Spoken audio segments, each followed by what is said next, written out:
Estamos de vuelta aquí en Vía Pública y tenemos un invitado que viene de Argentina. Está invitado por el Partido Libertario, partido de formación aquí en Chile, y ha traído a Javier Milei. Probablemente usted lo conoce, lo ha seguido, porque es un economista anárquico-liberal, austríaco, pero sobre todo muy polémico en sus formas de plantear las ideas y con mucha pasión. Javier, gracias por estar aquí. Muy buenas noches. ¿Qué tal, Matías? Un placer enorme. ¿Qué tal? Algunos dicen que tienes una vocación también de comunicador, de presentador de televisión, que te atrae mucho eso, más allá de la economía, que las has estudiado maestrías en distintas partes.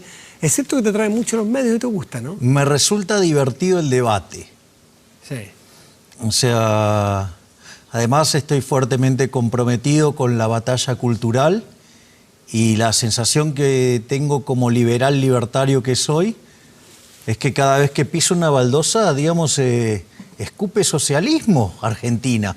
Por lo tanto, digamos, ya me parece que es una batalla digna de dar, porque Argentina arrancó el siglo XX siendo el país más rico del mundo, con el PBI per cápita más alto del mundo, y a partir de 1928 comenzó a abrazar de a poco las ideas socialistas, y hoy Argentina es el país 70, camino a estar peor.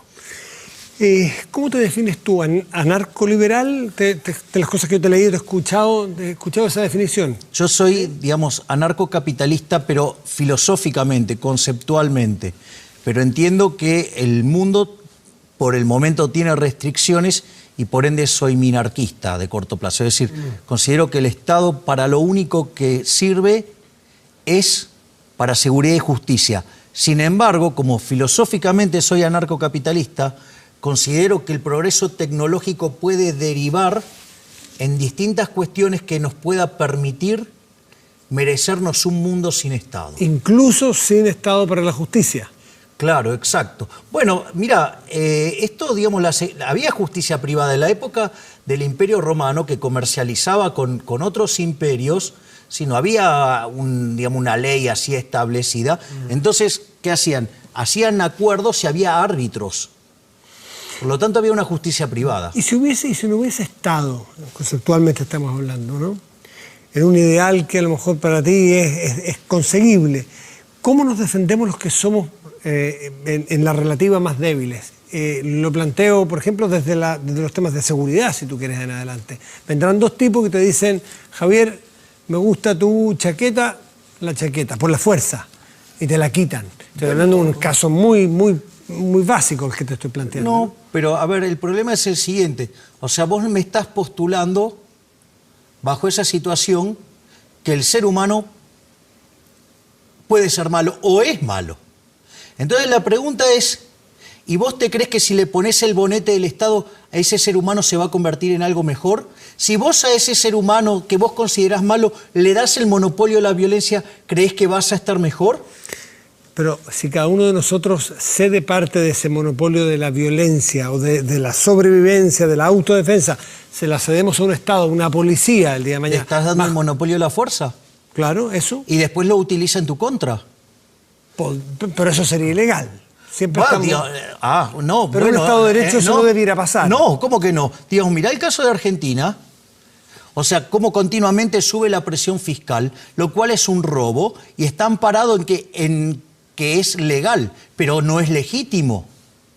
Y entonces, justamente, utilizan el monopolio de la fuerza para imponerte la esclavitud fiscal. De hecho, si yo tuviera que elegir entre el Estado y la mafia, me quedo con la mafia.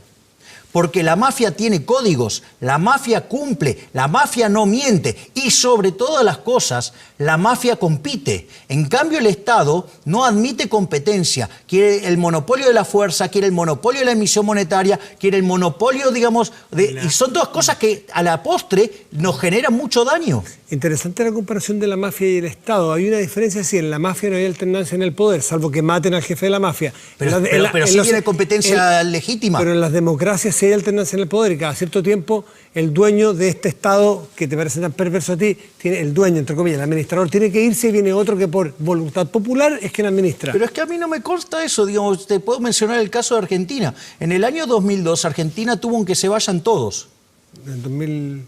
Sí, cuando estalla la convertibilidad, digo, se declara el default abierto, toda esa transición durante lo que es diciembre del 2001 y la primer parte del 2002, digamos, hay un que se vayan todos.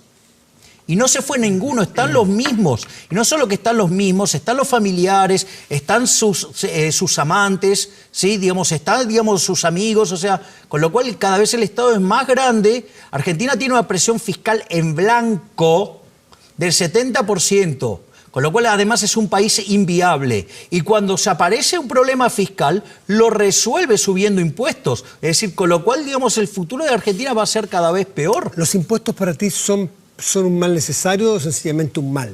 No, son un robo. Los impuestos. Son un robo. ¿Qué pasa si yo voy a tu casa, Matías, y te digo, che, Matías, dame la mitad de tu ingreso? ¿Qué me vas a decir? A ti te diría que no. Bien, ok, me encanta. Ahora, mañana vengo con un papel y te digo, Matías, dame la mitad de tus ingresos. Vos me vas a decir, ya te dije que no. Bueno, pero escúchame, yo acá ahora tengo un papel que dice que me los tenés que dar, ¿sí? Y está firmado. Y vos me decís, ¿por quién está firmado? Por mí. Otra vez me vas a sacar a patadas, ¿ok? Ahora cuando yo vuelvo al tercer día, vuelvo con un muchacho parecido a Shaquille O'Neal, con un bate de béisbol, y ahora, Matías, mientras que este muchacho golpea el bate contra sus manos, dame la mitad de tus ingresos. Es decir... Probablemente te daré el 70%, no la mitad, bueno, para que no me golpee.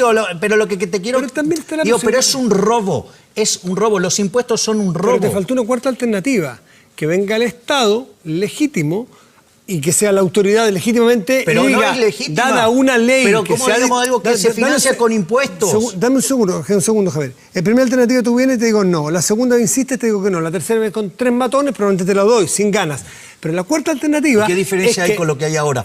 Si yo, digamos, o sea, no quiero pagar los impuestos, voy preso. No, yo supongo, al menos en el Estado en que yo vivo, hay un Estado que ha sido con autoridades generadas democráticamente, hay un ministro de Hacienda que ha discutido un proyecto en el Congreso Nacional y se ha estimado que para mis niveles de ingresos hay determinado nivel de pago de impuestos y para mí eso no es un matón, es un acuerdo social.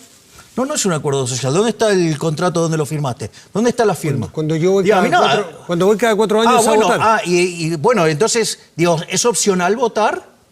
Sí, es opcional. Bueno, en mi país no es opcional. Entonces, digamos, si no votas, estás acostumbrado. Si no votas, igual estás acostumbrado. Estás obligado a pagar tus impuestos. Bueno, entonces, digamos, nada que puede ser por la fuerza puede ser bueno. De hecho, el impuesto es una rémora de la esclavitud. De hecho, me parece, digamos, un despropósito y una tomada de pelo y una agresión al intelecto cuando viene un político y habla del contribuyente. Que es más o menos como decir que el violador llama a su víctima novia.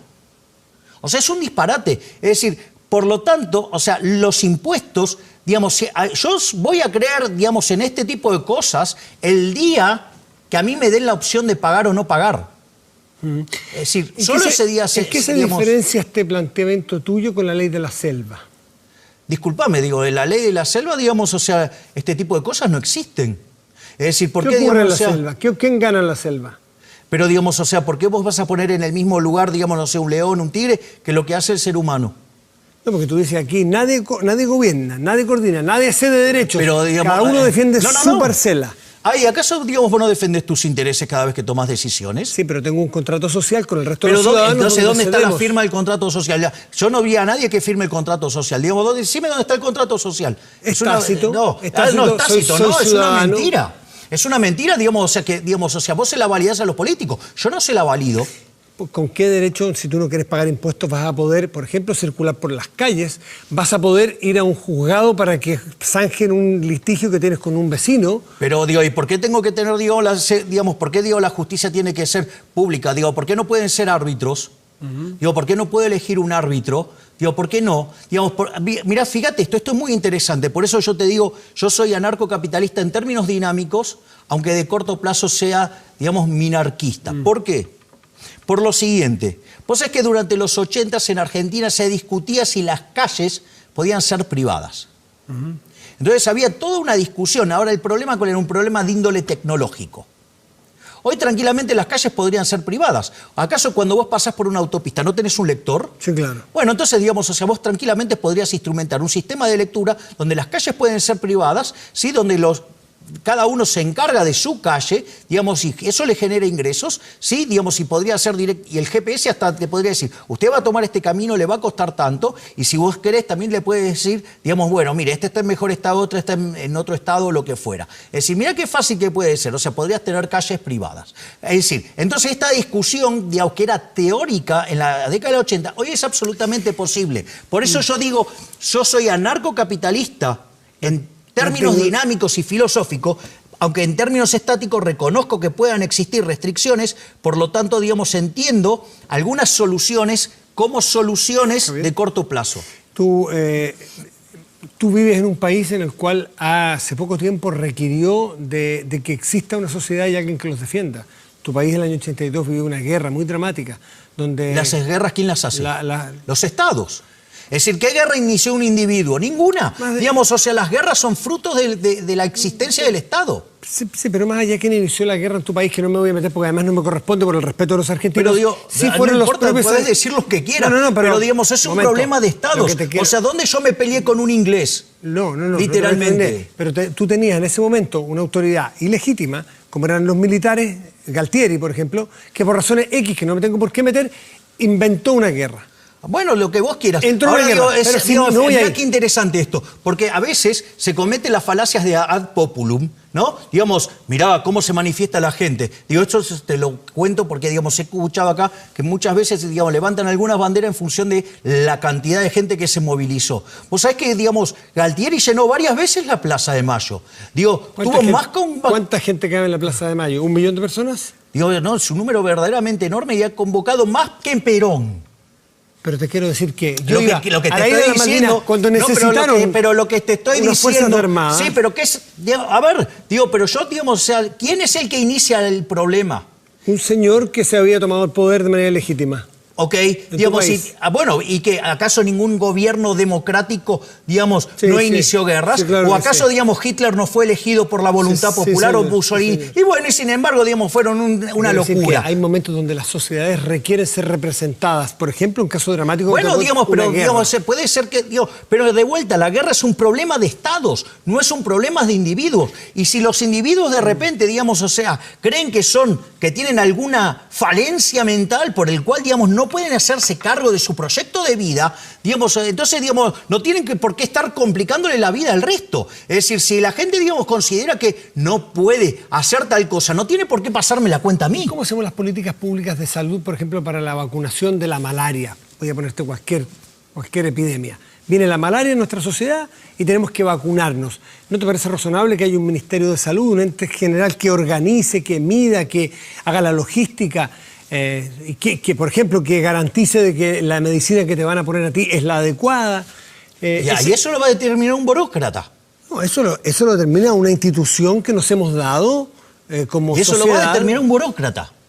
No sé si un burócrata o un funcionario calificado. ¿Por qué un burócrata? Pero ¿por qué digo, no es un prejuicio pensar que un funcionario tiene que ser un burócrata? No, sí. Digamos, porque el problema está en cómo se financia. Se financia con una fuente coactiva de ingresos. Voluntariamente, yo, digamos, no sé si lo quiero o no. Digamos, o sea, yo no lo quiero. O sea, justamente, si me venís a contar a mí, digo, donde yo vengo de un país que si vos querés tener salud, sí, hay salud pública. Sí, pero ¿sabes qué? Todo el mundo trata de ir al sector privado. Es más, la señora Cristina Fernández de Kirchner, que se vive hablando de los derechos, de esto y la igualdad, del otro, de la salud pública, ¿sabe dónde se atiende?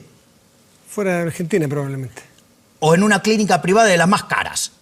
¿Sí? Y lo mismo para todos, digamos, la corporación política. O sea, con lo cual, digamos, es una gran hipocresía. Es decir, ¿cómo lo hacen los sectores más vulnerables de tu país? Cuando digamos, los más pobres, los menos favorecidos económicamente, que han tenido menos oportunidad de tener acceso a la educación, a la salud, en fin, a todo, para poder acceder a un medicamento. La pregunta es, ¿vos estás dispuesto a robarle a una persona el fruto de su trabajo para vos asignarlo discrecionalmente? No, a robar jamás. ¿Y entonces cómo se lo vas a financiar si no se lo robas a otro? No estás suponiendo que un impuesto es un robo. Obvio, claro que es un robo. Bueno, digo, para mí sí es un robo. No, digo, lo sé. Bueno, entonces digo, para mí el impuesto es un robo, lo llamo como lo que es, porque, digamos, es una acción digamos, es un acto coactivo. Ok, no le robemos a nadie. ¿Cómo financiamos para los sectores más populares la salud y la educación? Pero de vuelta, si vos, a ver, vos querés financiar algo, digo, alguien lo tiene que pagar. ¿Y en tu modelo? Entonces, no, bueno, a ver, fíjate esto, es muy interesante. En Argentina, digo, hay dos autores, Alberto Venegas Lynch, hijo, que probablemente sea el máximo exponente no solo del liberalismo argentino, sino de todo el liberalismo de habla hispana. ¿Sí? A punto tal que tiene libros prologados hasta por Hayek. Tiene un libro con Martín Krause que se llama En defensa de los más necesitados. En realidad, cuando viene, por ejemplo, la Gran Depresión y a la Argentina le pega fuertemente, Chile igual. es el sector privado el que se organiza para darle contención a los caídos. Es decir, el propio sector privado se organiza para darle contención a los caídos. No solo eso, te cuento más. Eso de que se organiza es interesante. Hay una organización de la ciudadanía, de una parte de ella, voluntariamente, para ir en busca pero de... la caridad por voluntad propia, no a punta de pistola. Porque si yo saco una 9 milímetros, ¿sí? Y te digo, dame todos tus ingresos, ¿sí? Porque quiero hacer caridad con él, vos, no sé, será muy noble, digamos, quiero hacer caridad, ¿sí? Y supongamos que en el medio no se me cae nada en mi bolsillo, o sea que no tengo las famosas porosas manos de Batiat. A vos, digo, lo que cuenta es que yo con una 9 milímetros te saqué tu plata. Ya, basta, y se acabó el tema. Entonces, y otra de las cosas muy interesantes, que cuando vos mirás la historia de los primeros hospitales de la Argentina, ¿sabés quiénes los hicieron? El sector privado.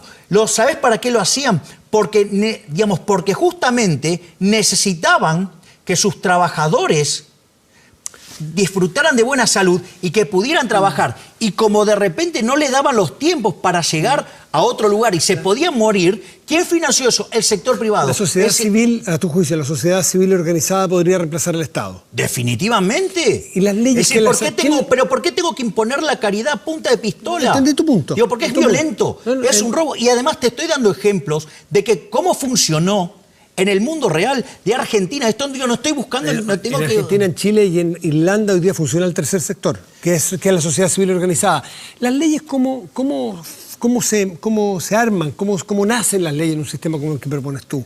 Bueno, digamos, hay reglas que surgen de la propia interacción de los agentes que determinan cuáles son las reglas bajo las cuales quieren vivir. Bueno, fíjate que, por ejemplo, digamos, en los países del common law, digamos, la ley va evolucionando acorde, digamos, van ocurriendo los devenires históricos. ¿Qué te parece Chile como modelo de los Chicago, el modelo liberal, neoliberal, le llaman algunos aquí en manera despectiva, algunos se defienden, dicen que está muy bien, y aquí por lo menos dicen que Chile es el modelo en el mundo de un sistema más o menos parecido, probablemente el tuyo es más radical, el que estás planteando aquí. ¿Qué te parece que funcionó? ¿Te parece que es bueno? ¿Te gustaría para tu país? Yo, digamos, haría primero una digresión terminológica, si me lo permitís, Mati. Pero por favor. No adhiero a la definición de neoliberal. El liberalismo viene de libertad. No hay nueva libertad o vieja libertad. Hay libertad o no hay libertad. ¿Está embarazada o no está embarazada? Digo, no hay medio embarazada, no, más o menos, no. ¿Está embarazada o no está embarazada? ¿Hay libertad o no hay libertad? Punto 1. Punto 2. Es peligroso utilizar el término. Ese término fue desarrollado por un marxista, que obviamente, digo, si los marxistas y los socialistas supieran de economía, no serían ni marxistas ni socialistas, porque digo, son eso porque no saben. Son brutos, son burros. En ese contexto, básicamente, Alexander Rustow, en 1938 y popularizado en 1939, desarrolla el concepto de neoliberal. ¿En función de qué? Que él veía el nazismo, veía el fascismo, veía distintas vertientes del socialismo y veía hasta el comunismo. Y del otro lado veía, si vos querés, el liberalismo manchesteriano. Dijo, bueno, vamos a crear algo intermedio. Y lo llamó neoliberalismo. Te cuento que hay un libro de Ludwig von Mises que se llama El mito de la tercera vía y demuestra que ese modelo no tiene sentido, que ese modelo no es liberal y lo peor de todo... ¿La tercera vía, el neoliberalismo como tercera vía o la tercera vía de Giddens, por ejemplo? No, él llamaba la tercera vía a esa definición de Rustow. No es la tercera vía de Giddens y Blair. No, es, digamos... Eso te parecen burros a ti también. Sí, obvio. Pero vamos a este punto. A lo que quiero ir es a otra cosa.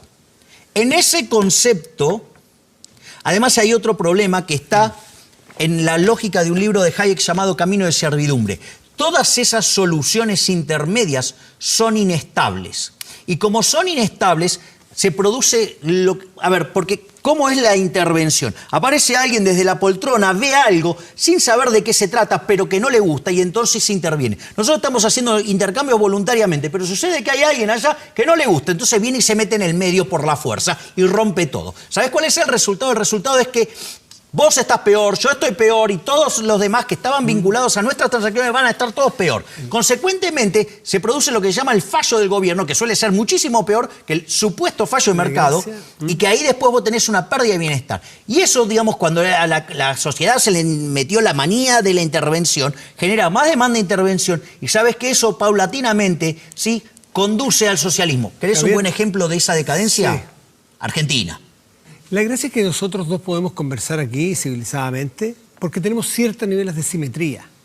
Porque si yo tuviera el poder del interruptor de tu micrófono aquí, o tú tuvieras el poder del micrófono mío acá, probablemente, o de cortar a un tercero, probablemente no podríamos conversar, ¿no? Bueno, si tuviéramos dos tendría otra vez simetría. Pero si yo tuviera como conductor decirte, Javier, esa respuesta no te la acepto, así que tienes que decirte, bueno, entonces no podríamos dialogar como lo hemos hecho. Bueno, digo, también pues yo puedo elegir no venir. No, está bien. Por eso, porque tú tienes libertad, tenemos simetría, conversamos. Está bien, pero en la sociedad no se da esa simetría generalmente. Hay unos que nacen con ventajas, desventajas, lo que en algunos deportes se llama el hándicap. Y alguien tiene que ayudar a establecer esos niveles de igualdad o no. Me parece una aberración. No, me imagino, por eso te lo pregunto. Me parece una aberración. Digamos, vos a ver, ¿qué está yendo? El tema de igualdad de oportunidades. Por ejemplo. Una aberración. Digo, algo que, por ejemplo, justifica el impuesto a la herencia. Por ejemplo, ¿no? Digo, para corregir esa desigualdad de origen. La pregunta es, te hago una pregunta. Vos, digamos, a vos te ganás tu dinero honestamente. ¿A vos te gusta que alguien te diga en qué te lo podés gastar o no? El mío no. Ok, bien, primer punto. Segundo punto, si vos le querés hacer un regalo a tu hijo, ¿cuál es el problema que se lo quieras hacer? Ninguno. Bueno, la herencia es un regalo post-mortem. Entonces, digamos, el Estado está regulando de que vos no le podés hacer el regalo que a vos se te dé la gana a tu hijo. Fíjate qué crueldad. Suponete que aparecen dos personas y que salen, digamos, de una situación idénticamente igual. Y los dos trabajan lo mismo, los dos ganan lo mismo, o sea, todo fantástico. Nada más que a uno le gusta consumirse todo. Y al otro le gusta ahorrar. Consume una parte, la otra parte la ahorra y con eso empieza a acumular capital. Entonces, esa persona se vuelve más productiva y empieza a producir más. La pregunta es, ¿por qué, obviamente los dos se mueren, entonces vos, claro, él le dejaría su capital a su hijo. Y si el otro nada, entonces a vos se parece desigual. Entonces estás decidiendo robarle al primero para dárselo al segundo. Te quedaste puntualmente, te autoinvitaste a ir a un análisis que era el del impuesto de la herencia. Bueno, pero tú me dijiste que era una aberración. Pero es la una igualdad aberración de oportunidades. No. ¿Tú me dijiste eso? Yo lo que estoy diciendo es, el concepto que se usa es una aberración. ¿Por qué? Porque gracias a Dios, somos todos distintos. Entonces, lo único que vos podés asegurar es la igualdad ante la ley. ¿Y sabés qué es lo peor de todo? Porque gran parte de toda esta crítica tiene que ver en qué se la gastan los herederos. Los herederos se la gastan, a mí me haces un regalo y me lo gasto en lo que se me da la gana. Literalmente. Sí, pero no. Pero ¿por qué, a mi papá no me va a poder regalar lo que quiera? Si Pero ¿por qué, vos tenés que regular? ¿Por qué vos vas a cuestionar que mi papá me haga regalos? No te he cuestionado nunca. Ese es como que yo venga y te cuestione, ¿por qué vos le haces regalo a tu hijo? Ese es lo mismo, la herencia es un regalo post-mortem. Entonces, ese es el primer punto. Y después pasa otra cosa más. Vos podés heredar. Muy chileno es que te están marcando solo. Yo no te he dicho nunca bien, lo que te estoy diciendo no es, puedes... No, lo otro no. Pero es que no. la herencia es eso, es un regalo. Es un regalo, te guste o no. Entonces, y vos estás queriendo regular qué regalos podés hacer o no. Tú en la entrada dijiste que íbamos a hacer una conversación de temas conceptuales. Es un tema conceptual. No, porque eso es muy puntual. En la conceptualización de la igualdad de oportunidades tú dijiste que era una aberración. Me parece aberrante, claro. O sea, yo creo en la igualdad ante la ley. Yo creo en la igualdad ante la ley, porque como todos somos naturalmente distintos, la única forma que vos podés lograr esa igualdad es mediante la violencia. Ese es el primer punto. El segundo punto es, suponete que, ya te mostré un caso concreto donde, naturalmente las preferencias van a determinar una determinada diferencia. Otro cuestionamiento que se hace es lo que hacen los herederos con esa plata. La realidad es que, no sé, suponete que yo heredo una fábrica de autos. Hago 3 autos malos y quebré. Es decir, yo solamente puedo ser exitoso sirviendo al prójimo con bienes de mejor calidad a un mejor precio. Pero, digo, hay más. ¿Te puedo dar un ejemplo? Digamos, a ver, suponete lo siguiente. Digamos, hablar inglés es un activo importante. Entonces vos lo querés regular porque eso podría ser una fuente de desigualdad. Entonces, ¿qué pasa? Si una familia decide hablar inglés en la casa, ¿qué los vas a castigar? Digo, ¿estás afectando la igualdad de oportunidades? O sea, tengo varias, me puedo pasar el día mostrándote ejemplos de que es una aberración. ¿Por qué, digamos, o sea, vos crees... A ver, ¿te gusta el tenis? Verlo. Bueno, ok, vamos a ver el tenis. Ahora sucede que yo soy un pelele jugando al tenis, ¿sí? Pero tengo que jugar contra Federer. Obviamente, para que haya igualdad de oportunidades, por lo menos le tengo que encadenar una pierna y un brazo. No, ¿sabés cuál va a ser el resultado? El espectáculo va a ser lamentable. O sea, no solo que lo estoy maltratando a Federer, sino que vos, espectador, ese espectáculo no vale nada. ¿Sabes lo que pasa con un anarcocapitalista? Plantearle un ejemplo de igualdad de oportunidades desde el punto de vista... Pero si somos naturalmente distintos. Por ejemplo, pero ¿cómo vas a lograr, igualdad si no hay violencia? Déjame intentar algo. Yo sé que vas a encontrar absurdo desde el ejemplo, pero no hay más. De un Estado, por ejemplo, que a todos nos provee igualdad de oportunidad, igualdad ante la ley, nos provee igualdad de acceso a la educación, de acceso a la salud, de acceso al aire libre, igualdad de oportunidades. De ahí en adelante cada uno puede administrar su vida mejor o peor. Ahí en la libertad estamos de acuerdo. Bueno, pero vos... puntos de partida. Pero si vos vas a hacer... A ver, lo que pasa es que si vos decís que le vas a dar determinado bien a una persona... Educación básica a todos. Alguien lo tiene que pagar. Sí, todos, pues es un contrato social que... No, contrato social no existe. Por eso que decís que es tácito. No existe ese contrato social. Entonces, claramente... No, sí existe, ¿eh? Sí existe. No, ese es un invento de los políticos para seguir estafándonos, que ese es otro problema. Ahora, mi argumento... El que tú no hayas firmado o no suscribas al acuerdo social es otro problema. Yo tengo uno y me llevo de lo más bien con mi contrato social. Y la mayoría de los chilenos y los argentinos probablemente... O sea, te podés arrogar la mayoría de los chilenos. No, yo dije, y además... La mayoría de los chilenos, porque van a votar y respetan a las instituciones... ¿Y qué alternativa tienen? Si además, ¿qué alternativa de variedad tienen? O sea, entonces El modelo chileno, me gustaría tu mirada sobre el modelo de los Chicago, el modelo de liberal chileno que se construyó aquí. ¿Qué análisis crítico tienes al respecto? Análisis crítico favorable tengo. Lo crítico puede ser... A ver, cuando estaba Allende, ¿sí? En el año 73, Chile era el segundo país más pobre de Latinoamérica, después de Haití. Tenía un ingreso per cápita de $1.600.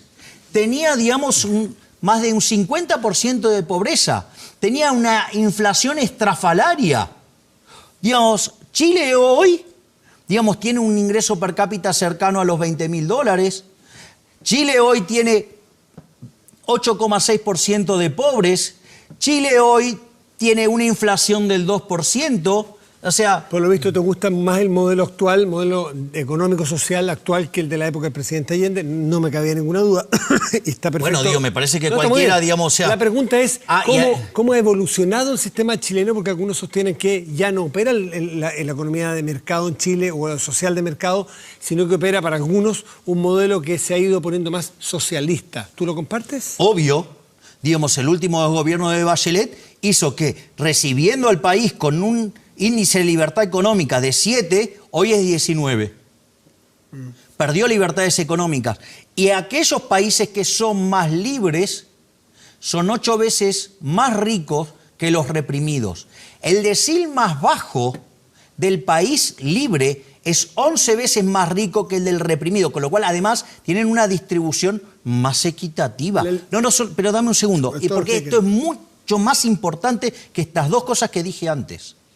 Y es el hecho que el que vive en el país más libre, en el decil más bajo, tiene el doble de ingreso que el ingreso promedio del país reprimido. Como la distribución del ingreso tiene un formato que se llama log normal, chi cuadrado, lo podés llamar también distribución Pareto, donde la mediana, que es el valor que más se repite, está debajo de la media. ¿Sabes qué quiere decir? Que aquel que vive en el decil más bajo del país libre... ¿A qué le llamas país No, libre? está mejor que el 90% del país reprimido. Es decir, ojo con meterse con las cuestiones esas de la distribución, porque eso tiene efectos dinámicos que además achican la torta. Ayúdame con una duda que me asalta. ¿A qué le llamas país libre? Lo estoy midiendo en términos de los índices de libertad económica. ¿Es la única que vale? No. Hay otras libertades, ¿no? Bueno, pero porque nosotros, por ejemplo, vivimos aquí en los años 80 en un país con mucha libertad económica y cero libertad política. ¿Y en qué derivó después? En que hubo 3.000 muertos, por ejemplo. Ok, digamos, lo primero que te quiero señalar... Hubo decenas de miles de exiliados, por ejemplo. A ver, lo primero que te y había, quiero decir y había un país libre. Es el resultado de Disculpe, la búsqueda. se activó la búsqueda automática. Se espantó con Milei. A ver, digamos, no, yo te hago mi planteo. ¿Vale esa libertad? ¿Vale esa libertad? ¿Dónde queda la libertad de expresión? El liberalismo es el respeto irrestricto del proyecto de vida del prójimo. Por lo tanto, digamos, o sea, yo no tengo, digamos, por qué estar defendiendo una posición de una dictadura. Es que tú dijiste libre concepto general y yo te dije, ¿qué libertad? Porque hay varios tipos de libertad. Bueno, yo digo, estoy hablando de la no hay libertad una económica. Ahora, fíjate que no lo esto, aclaraste siempre. Pero fíjate esto, porque una de las cosas que se hizo, se chequeó la libertad económica con las libertades políticas. Aquellos países que tienen mayores niveles de libertad económica tienen mayor libertad política. Es decir, la propia... ¿Hay correlación? Es decir, la propia dinámica... Voy a parafrasear a Milei. Datos, por favor. Bueno, datos. Digamos, ¿dónde están los datos? En los estudios, digamos, de libertad económica. Es decir, digamos, yo te puedo mostrar... De correlación de libertad económica que sean siempre con otro tipo de libertades. Por ejemplo, la libertad política, la libertad de expresión. Pero es que justamente, digamos, hay gente que se dedica a correr esos índices y lo corre contra índices de libertades políticas. Y aquello, es más, los derechos de la mujer, por ejemplo, que tanto se discute, donde el feminismo como causa original es liberal, porque se habla de igualdad ante la ley, que eso no es lo mismo que el embrismo, que es affirmative action, o sea, que es discriminación afirmativa, ¿sí? En realidad, eso también ocurre en los países que tienen mayor libertad económica. Por lo tanto, una de las cosas que vos ves es que aquellos que tienen libertad económica tienden a evolucionar también hacia mayor libertades políticas, cosa que no pasa en los regímenes. Javier Milei, ¿cuál es la sociedad del mundo actual que te parece más cercana a lo que tú quisieras? No hay perfectas, pero... No, está claro que no hay perfectas. Claro, no las hay. ¿Qué gobernantes, qué gobiernos, qué sistemas? Lo más parecido o lo mejor que vos tenés en el planeta es lo que podría vos observar en el caso, por ejemplo, de Suiza, en el caso de Australia, en el caso de Nueva Zelanda, ¿sí? O, por ejemplo, países que hicieron reformas como Irlanda. Que hay mínimos sociales, hay mínimos sociales garantizados. Está bien, digamos, o sea, a ver, tengo que usar proxies de libertad económica porque no existe, digamos, todavía el anarcocapitalismo. Entonces, digamos, hago, digamos, soluciones que aproximan. Es decir, ahora, eso no quiere decir que, digamos, no pueda existir en el futuro. Digo, vos en algún momento leías cosas que parecían de ciencia ficción y después se volvieron realidad. ¿Conoces algún político chileno de la actualidad que te llame la atención? No, digo, pero no porque no estoy involucrado con la cuestión ¿Y en la Argentina, política. ¿cuál es tu líder en la Argentina? Ninguno. ¿Y por qué no te presentaste tú en la última? ¿Y pero por qué tengo que hacerlo yo? No, está bien, para hacer un país más acorde a tus ideales, pues. Pero porque yo creo que en realidad hay que dar antes la batalla cultural. Es decir, a ver, yo lo que digo es, mira, Argentina con esto de los derechos, por ejemplo, a tener educación... ¿No es un derecho? No, porque alguien lo tiene que pagar. No es gratis, alguien lo tiene que pagar. Y cuando vos decidís que... ¿No es excluyente a los derechos que tengan que pagar? No. A ver, el punto es el siguiente. El aire libre también, el aire limpio también tiene que pagarlo alguien, ¿no? Digo, bueno... Tenemos que pagarlo en el sentido de que tenemos que cuidar de que no se contamine... Bueno, digamos, ojo, digo, con las cuestiones de la contaminación, digo, porque yo he visto, digamos, por ejemplo, el Bósforo, digo que digamos, el siglo XIX era una putrefacción y ahora está, digamos, limpio y divino. O sea, entonces, digamos, cuidemos con esas cosas. Pero quiero volver por ejemplo, el caso de la educación. La educación en Argentina se utiliza como un mecanismo de adoctrinamiento, donde tanto a los chicos de la primaria como la de secundaria y en la universidad se te forman las ideas de la izquierda. Es decir, forman autómatas, se les lava el cerebro para que sean adoradores de la religión del Estado. Entonces todos creen que el Estado es bueno. No, el Estado es una porquería. ¿El Estado es sinónimo de izquierda? Bueno, la solución 100% sí. Digo, solución que se puso en práctica y fue un fracaso en lo económico, en lo social, en lo cultural y además asesinó a 150 millones de seres humanos. No trivial. ¿Macri te representaba en algo? Para nada, me parecía absolutamente repugnante. De hecho, lo he criticado desde el primer día, consta en videos, consta en artículos. ¿Sabes por qué? Porque era un gobierno socialista. ¿Macri? Obvio, claro. ¿Y Cristina? A ver, pará. Bueno, Cristina, digamos, o sea, Cristina es una hipócrita, ¿sí? Digamos, en especial, o sea, una mentirosa, una actriz, ¿sí? Pero, a ver, el punto es el siguiente. No respecto a sus virtudes morales, sino que me refiero, o sus talentos actorales, me refiero respecto de la ubicuidad o la ubicación ideológica. Pero es que, ¿qué digo? Macri es un socialista. Es que Argentina tiene el largo tan corrido a la izquierda que tildan de liberal a Macri cuando es un socialista. Fíjate esto. ¿Y qué es? ¿Qué es el peronismo? Si Macri es socialista, ¿qué es el peronismo? No, bueno, el peronismo es cualquier cosa, depende de las necesidades políticas. Digo, esa es la magia del peronismo. Puede ser cualquier cosa, el peronismo, dependiendo, digamos, o sea, vos podés tener a Menem y podés tener, digamos, a los Kirchner, o sea, digo, y todo pasa y son todos peronistas. A ver, vamos a este punto y esto me parece interesante. El gobierno de Macri estaba alineado con la Internacional Socialista. El gobierno de Macri estaba asociado con la Internacional Popular.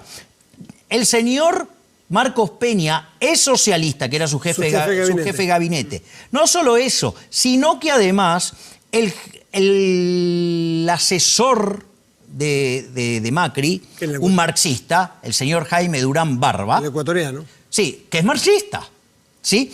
Y no me está hablando como si tuviera tres orejas, es marxista, ya. Bueno, digo, para mí es un alto insulto. Es decir, digamos, pero no tan malo como keynesiano. Es decir, lo único bueno de los marxistas es que, digamos, por lo menos no son keynesianos, que son la inconsistencia caminante. Y fíjate esto, lo inmoral del gobierno de Macri, que muestra que no es liberal. Si hay algo que caracterizó el gobierno de Macri, es justamente un fuerte endeudamiento. Pero liberalizó un montón de cosas. No, para. ¿Y cómo terminó? Bueno, porque terminó con cepo cambiario, terminó con controles de precios, terminó regulando, terminó persiguiendo, terminó subiendo los impuestos. Nunca bajó el gasto público en verdad. Con un dólar casi a 70, con una inflación al 54. Y a vos, y eso te da, digamos, te da un justificativo para avanzar sobre las libertades individuales. Es decir, ¿acaso, digamos, yo que me gano el fruto de mi trabajo, digamos, honestamente, no puedo comprar lo que se me dé la gana? Es decir, sucede que a un tipo se le ocurre que yo no puedo comprar dólares y no me deja comprar dólares justamente para obligarme a tener pesos y estafarme con el impuesto inflacionario. Una maravilla. Digamos, o sea, festejemos entonces el cepo, que es la gran estafa del político chorro argentino. Una maravilla, entonces. No, es una porquería, es una inmoralidad. Y Macri también es un inmoral. Y te digo más, no solo eso, no es de liberal endeudarse. Porque si el liberalismo es el respeto irrestricto del proyecto de vida del prójimo, cuando vos te endeudás, estás financiando la fiesta de las generaciones presentes contra los ingresos de las generaciones futuras. Gente que quizás no votó o gente que ni siquiera nació. Lo último, Macri es lo peor de lo peor porque se endeudó con el Fondo Monetario Internacional, 55.000 millones de dólares. 57.000. O 57.000. 100. Disculpe. 57.100. Vos ya sabés, digo, de los números de Argentina... Pero estuve cerca. Estuviste perfecto. Estuve cerca. ¿Cómo lo haces si no es financiándote con un organismo multilateral para intentar enfriar un poco la economía o los desequilibrios fiscales? No. ¿Qué hubieses hecho tú? Es que debería haber bajado el gasto público. Es fácil decirlo. No, mentira. No, estar en la Casa Rosada. No, mira, te voy a decir algo. Te voy a decir dos cosas. Ahí, mira, ¿sabes qué? Hay un estudio del BID sobre ineficiencia técnica del gasto público. La peor región del mundo es América Latina con 4,4% del PBI. Argentina tiene 7,2%. O sea, es un escándalo. Pero además el BID, como es un organismo multilateral, bancado por los gobiernos, no puede usar las definiciones que usaría Milei, ¿sí? Que es, por ejemplo, tiene un concepto que se llama filtraciones. ¿Te huele? Filtraciones. O sea, choreo. ¿Sabes cuánto tiene Argentina de choreo? 5 puntos del PBI. Tenemos los políticos más chorros del mundo. Javier Milei, un gusto de conocerte. El gusto fue mío, Matías. Que te vaya muy bien. Hacemos una pausa y ya volvemos en Vía Pública.